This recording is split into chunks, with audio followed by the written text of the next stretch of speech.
Hello and welcome to the official podcast and YouTube channel of Cinema Wellman. All things movies and all things movies that he watched that. Yeah, pretty much. What we're here to do today is to go through the month of July and cover the top 10, bottom 5 films that I screened here at Cinema Wellman during the month that has just passed. Total film screened in July, 86, which brings the year's 2022 total to 511, and the current all-time total, as we race towards 10,000 films, is 7,768 at this time. All right, so here we go. We're going to start with the bottom because it's more fun, basically. To talk about it's more fun to rip up a movie than it is to praise it in a lot of ways. So that's why sometimes if you read the blog at cinemawellman.blogspot.com, if you've gone through some of the previous months, and I have all January through July are available on the blog, you'll see that I have a lot more fun with the bad ones than I do with the good ones, even though I love the good ones and they're important and I really enjoyed them and everything. But something about watching something that's rubbish and a lot of times kind of enjoying the rubbish, which we'll get to in this episode. We're going to start with the bottom 5 begins with a couple of shark movies. And if you've been reading the blog, you'll know that I recently wrote a piece about that I titled "Which Was Worse," which is an upcoming blog piece and upcoming podcast piece, and something that's going to be recurring on the blog and the podcast. So I looked at Sharks of the Corn versus Avalanche Sharks, and if you read that piece, I won't redo the whole thing for you. So I'm just going to touch on a handful of each one of these films' indiscretions, as it were. We're going to start with number 5. Number 5, Sharks of the Corn. Kudos for whoever had the nerve to put Stephen Kang before this. Stephen Kang's Sharks of the Corn. You're going to get stalked.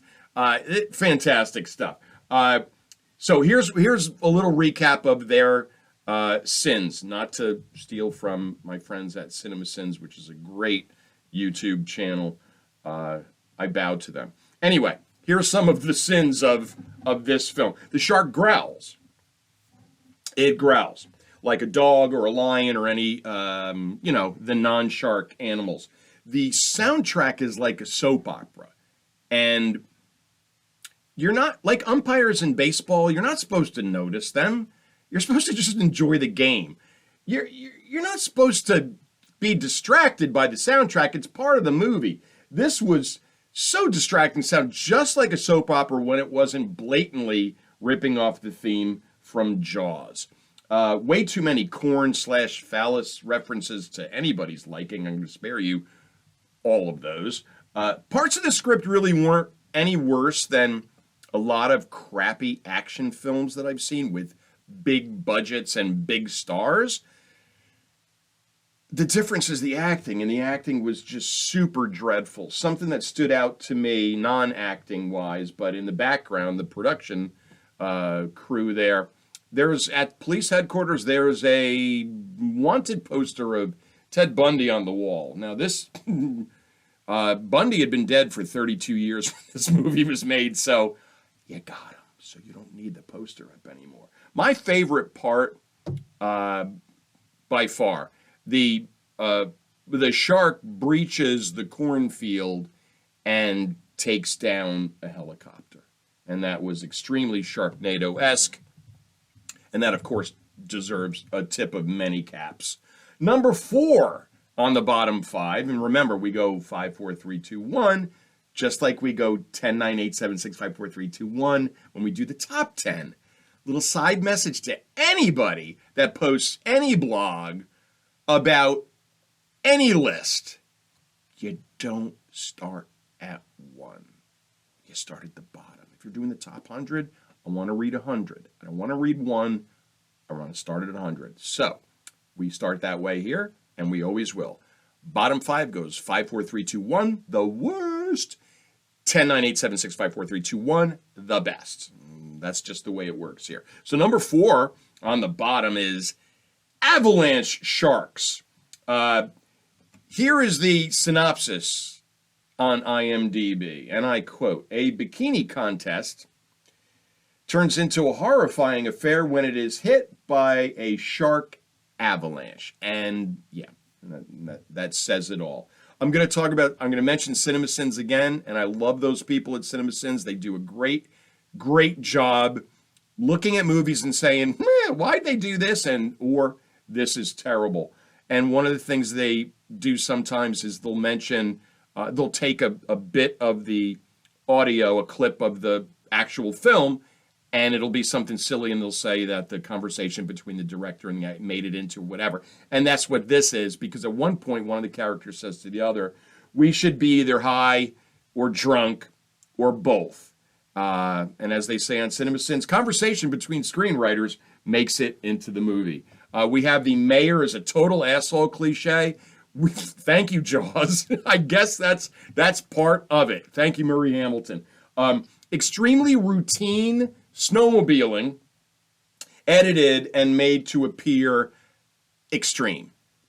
And then there's something that so a guy's being eaten by a shark in a cornfield. He's being eaten by a shark and has a conversation with his buddy who's holding a shotgun, and the conversation is whether or not guy being eaten by a shark should be mercy killed by guy with shotgun. The argument goes on for a while before the extremely grotesque mercy killing via shotgun of the guy who was being eaten by the shark. Just shoot me, for God's sake. Let's not debate this. I'm being eaten by a shark. And that's it. Number 3 on the worst was a film with Jackie Chan, who I love. And who doesn't love Jackie Chan? Jackie Chan's he's fantastic. He does his own stunts, for God's sake. I know Tom Cruise does his as well, but all right. Railroad Tigers, Jackie Chan. It's going to be funny. It's going to have great stunts, right? It's going to have all that. All it had was a few stunts. Now, this is a Robin Hood type story where Chan plays a man who's attempting to steal food from the Japanese army and give it to the poor. It's supposed to take place in 1941, but I swear to God, everything in this film, everything about this film appears like it was just opened from an Amazon package that was freshly delivered. Everything looks brand new. Don't they know how to coat anything in like fake dust and dirt? Look what Deadwood did. Just watch an episode of Deadwood and then not take a shower after that. You're filthy after watching Deadwood. Everything seemed to be brand new. I expected to see someone wearing an iWatch, Apple Watch. That's what they're called. I'll edit that out later.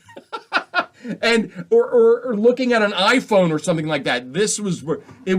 That part of it was just so distracting that it never recovered. Number 2 on the list of the worst films screened at Cinema Wellman in July.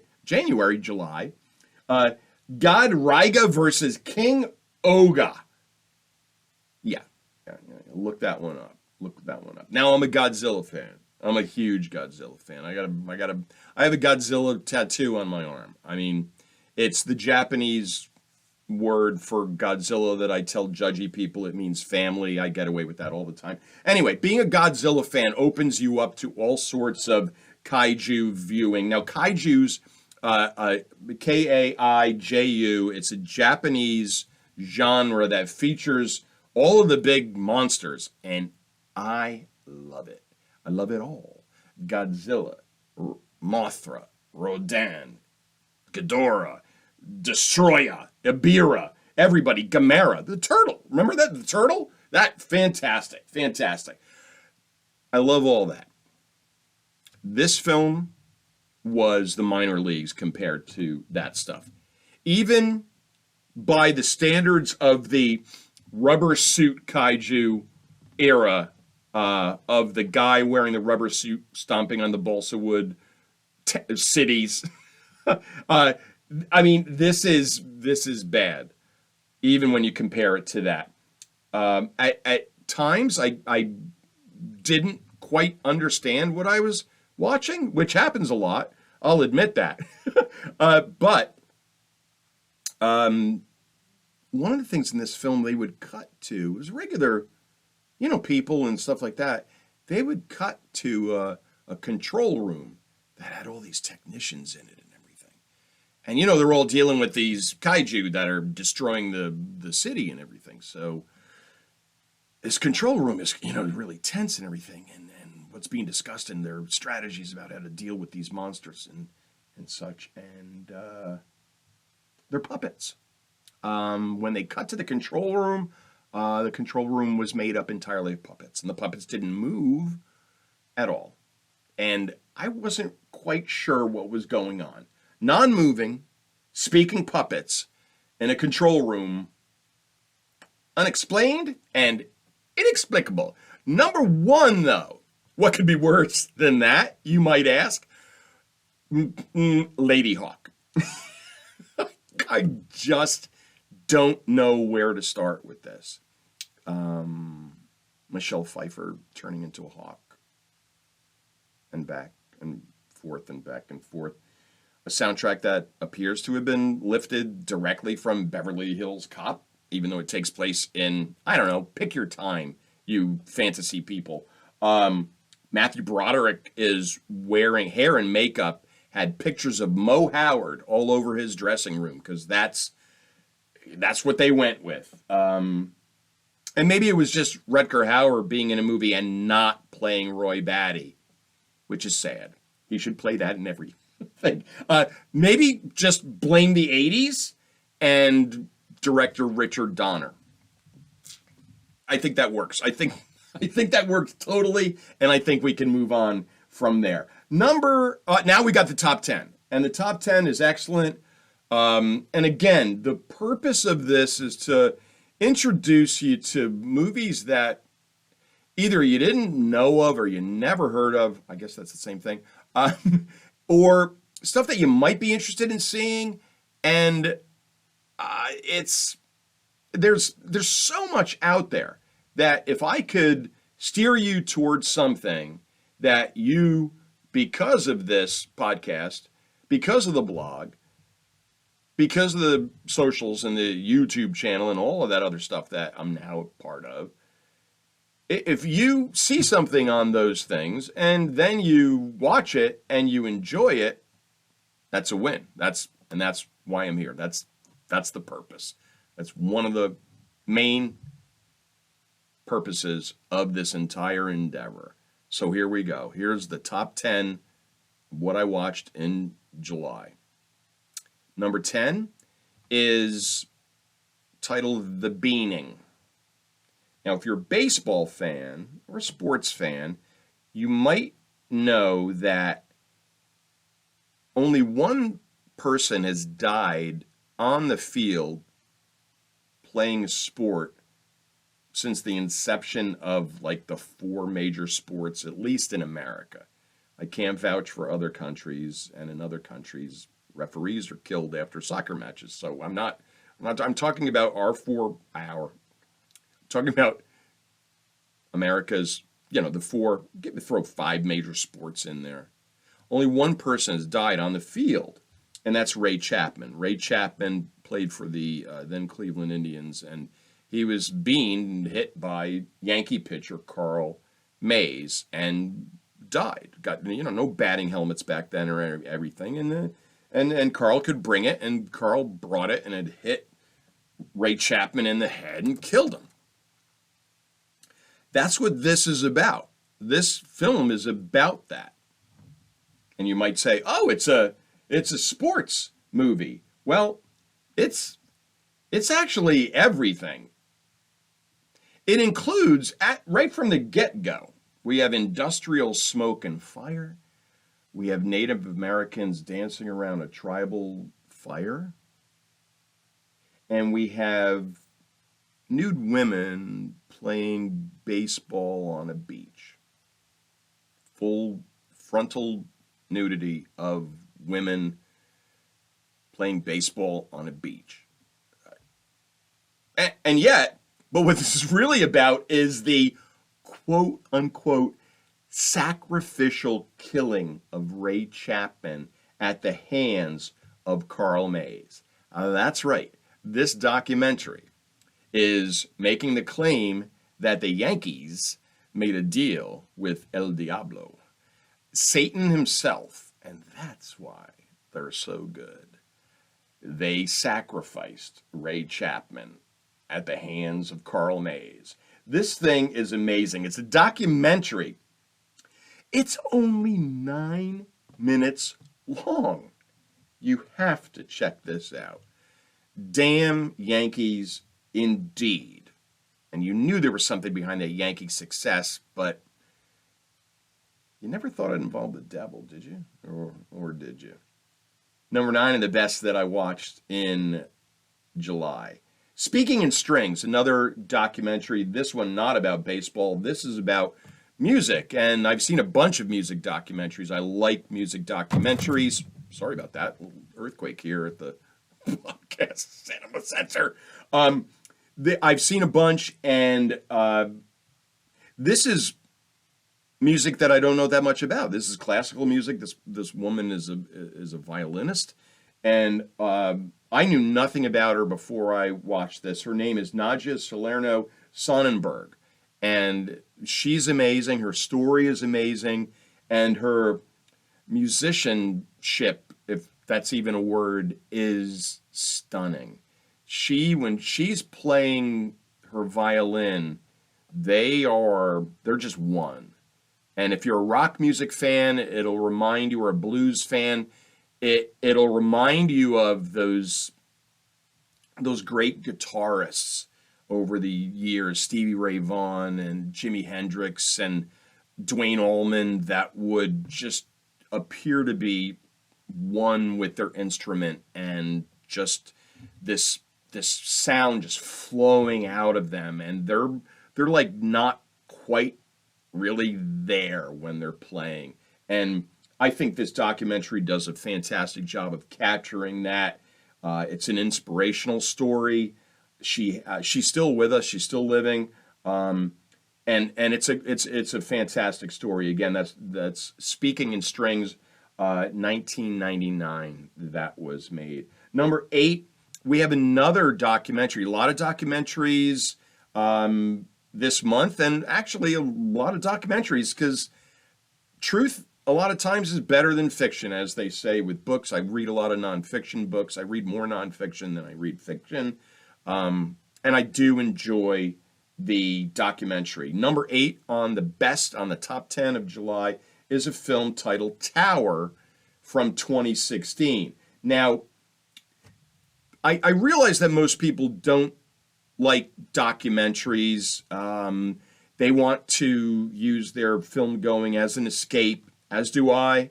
But sometimes you need to hear real stories, and you need to experience other real people's real experiences to, be a better person, and to better understand what is sometimes hard to understand, and that's this world that we live in. Now, because documentaries, I don't think at least, are that popular, documentarians, filmmakers are coming up with different ways to present their product, and one of those recently is animation. I've seen more than a few animated documentaries, and I'm here to tell you that format absolutely works for a documentary. Now, Tower tells the story of the events of August 1st, 1966.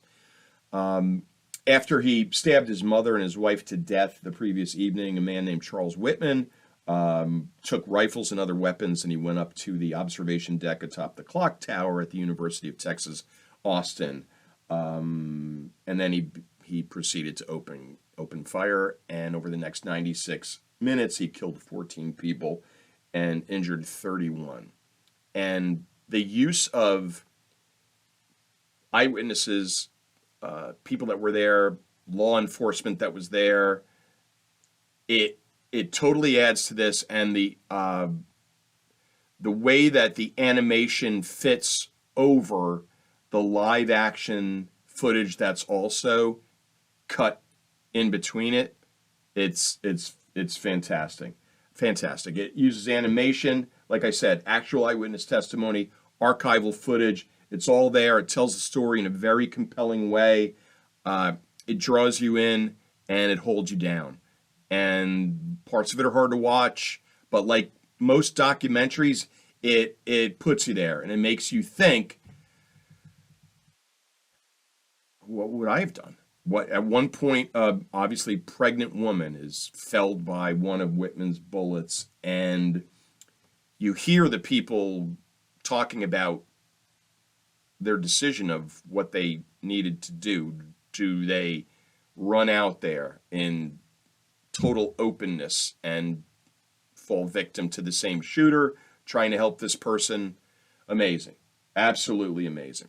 Now, number 7. Number 7 on the list of the top 10 is a film from this year, and it's titled Alice. And as I wrote in the blog, many times, well, maybe not many times, but every once in a while, I will like a movie, and I'll like it, and I'll like it. And it only because of the premise.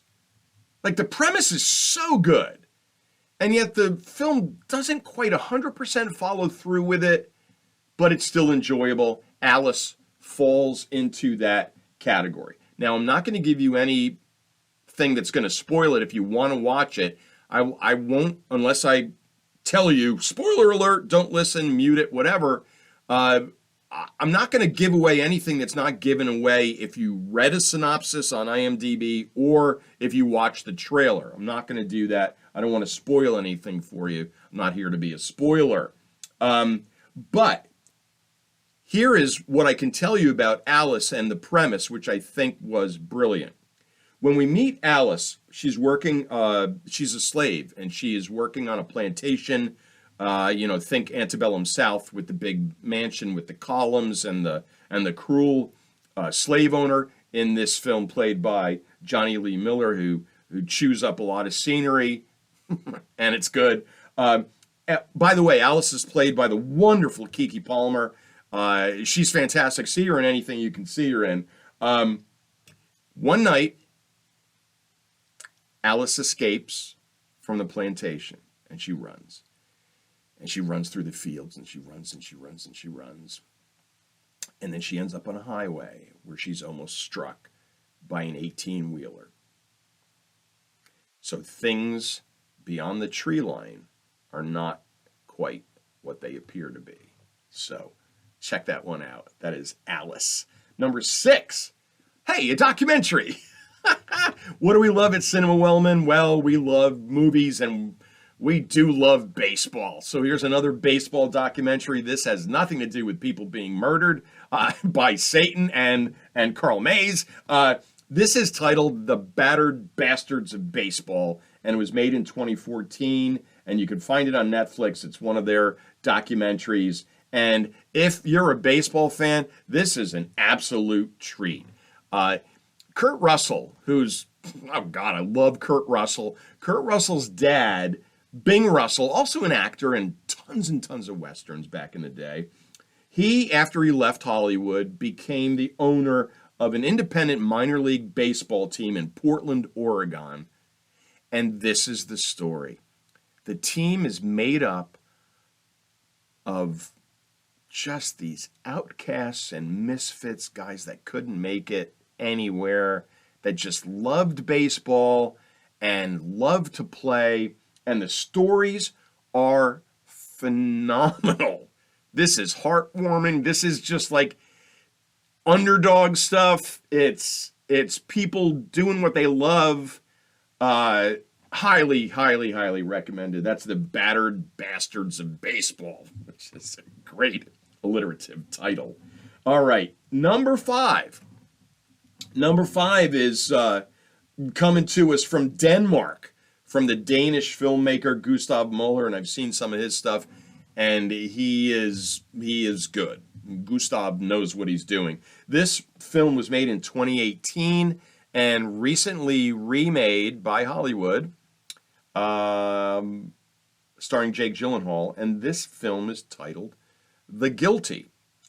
And if you're a friend of the blog, cinemawellman.blogspot.com, you'll know that I recently wrote a post about how Americans take really good foreign films and remake them and ruin them.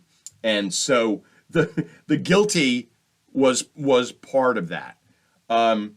This movie, and again, you know what? The Jake Gyllenhaal versions, it's not bad. It's not. It's not. But watch the original. Watch them both. Watch them both. This is about, The Guilty is about a police officer who is in some administrative trouble. There was a shooting that they don't know whether or not it was a good shooting or not. And in the meantime, he's assigned to a desk and working the phones at the, we know it as 911 in America. And he is called. He receives a call from a woman who's a passenger in a car, and she is in trouble. And that's all I'm going to say. It's really, really interesting. It's very well done. And again, if you want to watch this, The Guilty, it's Danish. You can find it. You'll have to read it, but read it. You'll enjoy it. It's tense.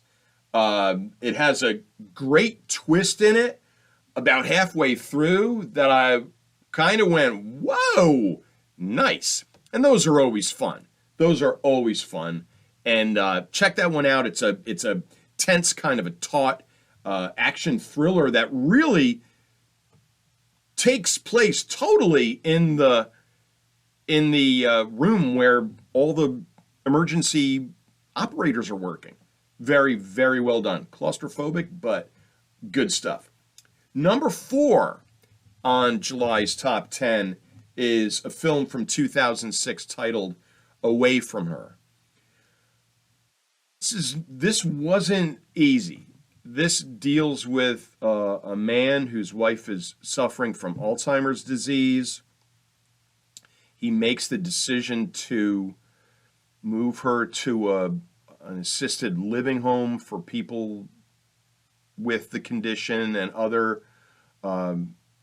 issues that they're facing. And it's such a difficult decision for him to make. And then when he finally puts her there, she falls in love with someone else. And it's so complicated, and it's sad, and yet it makes you feel good. Love is love. Love finds love. You love who you love. All that stuff, powerful, powerful stuff. Julie Christie, who I think is fantastic. She's the main character in this, and it's directed by Sarah Polley, who I first saw in 1999 in a great film titled Go, and she's become a director, and she's fantastic. Keep it going, Sarah. Fantastic stuff. Wonderful, wonderful, wonderful. Number 3. We have a Richard Linklater thing here at Cinema Wellman. We absolutely do. Again, if you read any of my posts of the top 10, bottom 5, Linklater is sprinkled all over the place. And this was a documentary about the films of Richard Linklater and the people that he's not in it at all. You barely see him at all. He doesn't get to speak. These are people speaking about him. Matthew McConaughey, Julie Delpy, Keanu Reeves, Billy Bob Thornton, people that he has worked with over and over and over again. And it's wonderful. It's a little love letter to his films, from Slacker through the, Dazed and Confused, which I love. Yeah. All right. Party at the Moon Tower. Number 2 on the list for July. Again, I recently wrote about a movie that I watched that blew me away. A documentary titled Class Action Park, which was absolutely off the rails. Number 2 this month was Coney Island. And Coney Island would make a perfect double feature with Class Action Park. Now, this is, guess what? A documentary about Coney Island and its fantastic history. At one point, Coney Island had 3 gigantic amusement parks that were lit up all night. And, Coney Island was dubbed the City of Fire. Here are a few of the little, and I wrote this on the blog as bullet points. I'll deliver them on the podcast as bullet points. Here we go. Coney Island. People from around the globe were brought in and put on display, including an entire Eskimo village. Yikes, this sounds a little too much like a human zoo to me. I think it was a human zoo. They built a half-scale European village and populated it with 300 dwarves. Oh yeah. None of this looks good right now, does it? No. PETA. Don't tell PETA. They know this story. Topsy, the elephant, the circus elephant. Topsy. Well, you shouldn't have Topsy out of the wild and expect her to behave, and she ended up killing 3 of her handlers in separate incidents. Anyway, Topsy needed to be put to death. The people that owned Topsy at Coney Island, at one of the amusement parks, they were going to hang her. They were going to hang an elephant. I'll let that sink in. They were going to hang an elephant. And then they decided, whoa, we can't hang an elephant. So they brought in Thomas Edison, and they electrocuted Topsy. And if you want to, you can look on YouTube and watch the footage, but don't. There was also a very disturbing spot in the park that they took. I don't know whether it was like a Lover's Lane, kind of a tunnel of love thing, that everyone coming out of this venue in this one hallway had to walk over these grates. And the grates had air flying up at different, think about 7-Year Itch and Marilyn Monroe with the famous iconic white dress, right? Well, that was a movie, and Marilyn knew that was going to happen. They did this all the time as couples walked through. The air would blow the skirts and dresses of the women up over their heads, where they were then harassed by, again, dwarfs. I'm not making this up. If their dates, got mad or whatever, the dwarfs had little shock cattle prods, little tasers of the day, and would zap the dates. The guy, this is, you have to see it. You have to see it to believe it. So many things going on that you just, in 2022, you go, really? They let it on? Wow. All right. And here we go. Number one on the list of screens filmed in Cinema Wellman for July. 1980's Three Men to Kill, or Trois Hommes à Abattre, as it's known in French. And I know that I butchered that totally.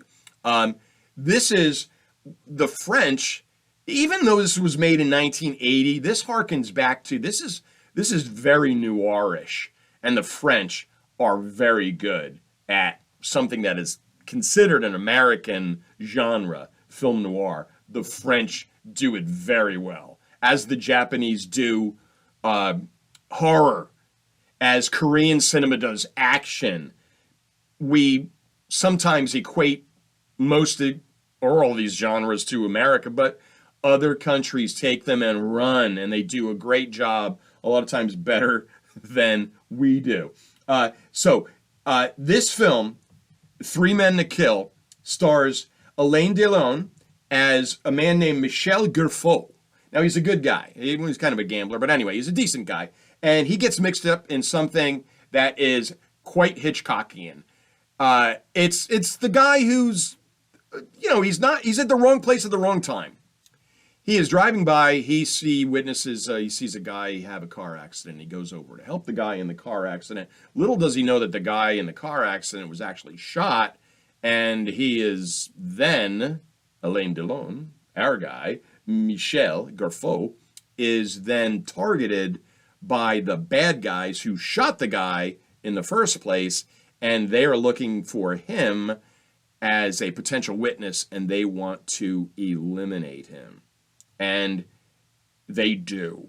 I mean, they kill pretty much everybody that comes into contact with this poor guy over the course of this film. Solid cinematography, great score. This also features one of the best endings that I've seen in recent years. And this was a treat from start to finish. This was amazing. Run and go see that. So that's it. There's the bottom 5 and top 10 for the month of July. And I'm not quite done because we're going overtime. Because there was a movie that I watched in July that almost made the top 10 and at the same time almost made the bottom 5. So it's technically making both of them. And that film, and I knew this would happen once I started doing this top 10, bottom 5 every month. I knew it would happen, and somebody deserves to be on both. And ladies and gentlemen, I give you the Australian film from 1978 known as Stunt Rock. And this is how IMDb attempts to describe Stunt Rock. Quote, while working on a TV show in Los Angeles, famed Australian stuntman Grant Page helps an up-and-coming fantasy-themed rock band develop special effects and dangerous stunts for their act.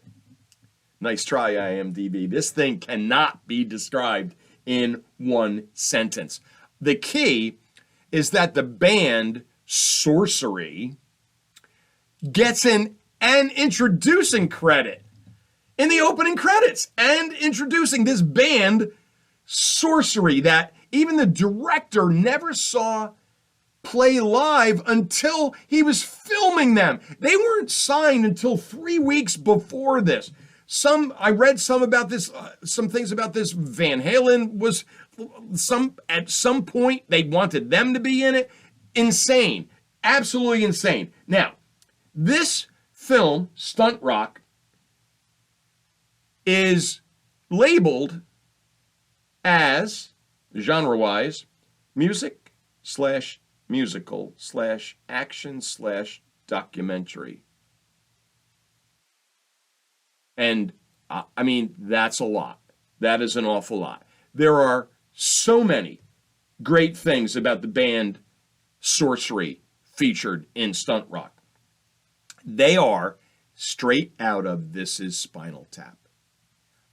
You know that Rob Reiner and the guys watched this before they put Spinal Tap together.